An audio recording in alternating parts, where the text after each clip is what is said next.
What is wealth? Let's talk about that. Hello and welcome to the Durham Talents channel. My name is Jesse Durham. For today's quick take, we're going to address the question of what is wealth. Now, to get started, even though we're going to get to some technical aspects here in just a moment, I would like to mention that having air conditioning and mass-produced clothes and refrigerators full of food and automobiles to drive and good health and a library and family, and there are so many things that I'm going to just put out there are what make us wealthy. Now, I have been listening to some interesting statistics here recently, reading some good books, and while some of these may be generally placed with you, because time and opinions may have some variance, what I'm going to put out there is that here in America, at least, of course, it doesn't take too much to get into the top 1% wealthiest people in the world. For example, I've actually been reading a book by the famous or infamous Dave Ramsey here recently, his Legacy Journey book. I've really been enjoying it.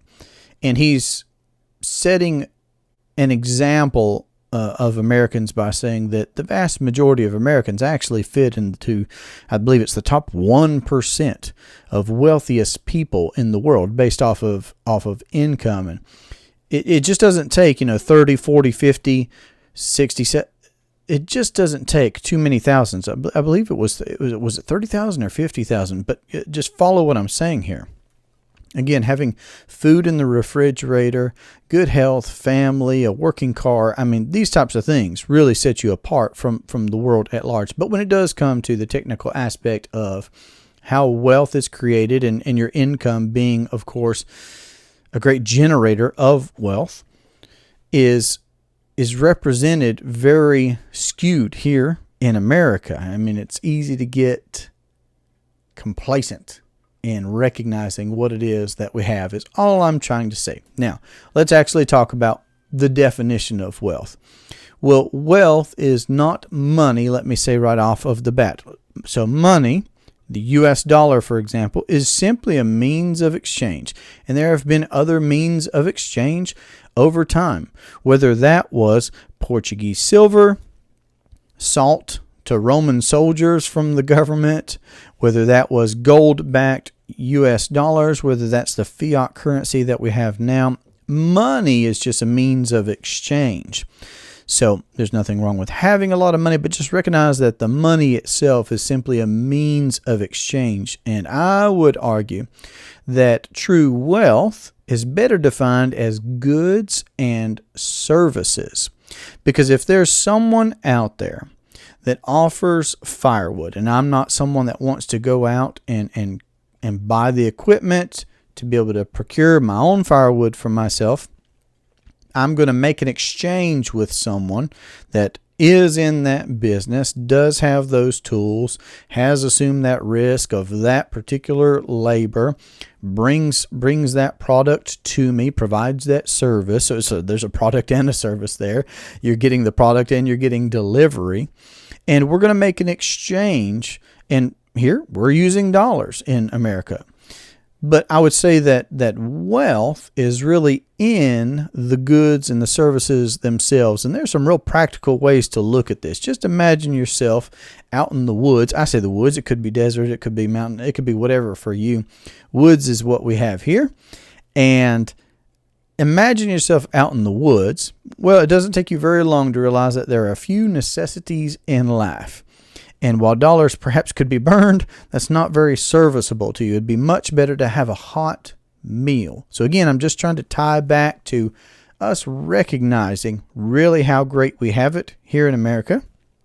But also because there are so many of us that are looking to be knowledgeable in our finances, intentional in our finances, I think we need to be making these distinctions of money being a medium of exchange, dollars being a medium of exchange, true wealth being goods and services. This actually makes me think about what Nash would say, for example, about precious metals. He would point out the fact that get precious metals if you want. Don't if you don't. There's history behind those. It's interesting. And again, here, I'm not making investment advice. I'm just relating this story. But he would say, aren't those precious metals exchanged for dollars? So just saying, interesting, distinct, and important distinctions to make. Money being a means of exchange, wealth being goods and services. Whatever gifts, whatever abilities and experiences that you have, and how you bring that to the marketplace to serve and to provide product in whatever capacity that you are. That's a great way to build your wealth. Now, here, let me point out that there are a couple of ways to earn. One is a person being at work. Again, if I go back to me wanting firewood, whether that's to heat my wood furnace in the home or a fire pit outside for a family gathering or what have you, hands at work is a great way to produce income, especially for the people that are inclined in that area. And then the other way is to have your money at work. So to view your money as little employees, little servants that you have, and they could be diligently working somewhere, or they could not be. They could be lazy, they could be static, they could be locked up. There are all kinds of ways that we're conventionally told to use our money, and they all revolve around this set it and forget it mentality. This park your money here for the next 10, 20, 30, 40, 50 years, and don't touch it, and hopefully there at the end you're going to have something to rely on. Well, again, to answer the question, what is wealth? I'm saying that it's goods and services, because you being at work, hands being at work, it's a great way to provide goods and services that can create wealth. Also, your money being at work can provide goods and services.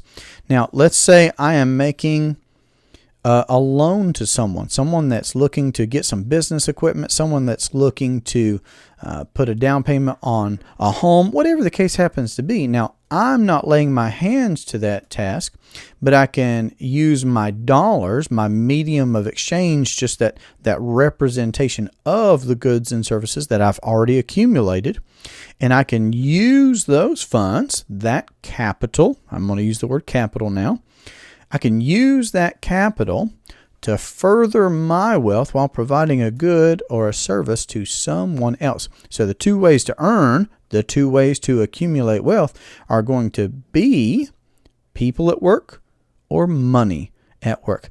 Now, you could break that down even more if you look at it with a lens, much like we've done here before by referencing Robert Kiyosaki's cash flow quadrants. He breaks down that, well, you could be earning as an employee, as self-employed, or as a big business owner, or as an investor, or any combination of those right there. But again, you're going to see that people are at work and money is at work.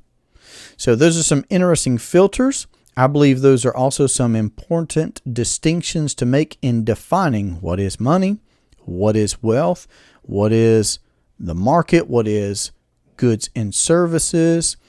Knowing what these things are, figuring out your way with your gifts, your talents, your experience, your know-how to accumulate wealth in the way and at the level that you want to. Now, of course, I'm going to say, much like Nash, actually directly from Nash, I'm taking this.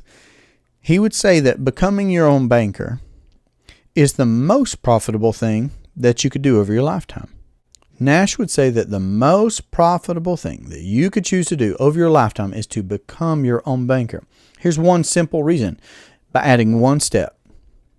See, whatever it is that you are doing in life, whether you are an employee or self-employed, or you own a big business, small business, you're an investor, you're any combination of these things, freelance, it doesn't matter. W-2, commission, it doesn't matter. Whatever it is that you're doing, by adding one step in becoming your own banker, you don't have to work any harder. You don't have to take any additional risk. You don't have to change your cash flows. You don't have to lose control. But by adding that one step of financing for yourself the things that you are doing and are going to do in life anyway, it's the most profitable thing that you could choose to do.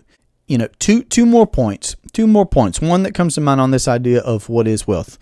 There's this term that's used frequently, net worth, in the financial world. And that's an interesting thing to evaluate for yourself, because there are talking heads, there are the financial gurus out there that will, of course, purport you to be a millionaire and be correct in saying that you are a millionaire. But that does not necessarily mean that you have $1 million liquid, accessible, without penalties. And there are lots of factors to evaluate. Here's what I'm saying about what does that net worth consist of. So I think something that's good for you to do, perhaps once a year, more often, less often, that's up to you, of course, but to evaluate what is my net worth, and furthermore, what does that consist of? Is this a net worth? Is this a wealth that I can access? Is this a net worth that is going to be penalized, taxed? What risk am I assuming based off of where this wealth is warehoused? And that brings me to the second point, which is the title actually of R. Nelson Nash's second book, after becoming your own banker, is Building Your Warehouse of Wealth.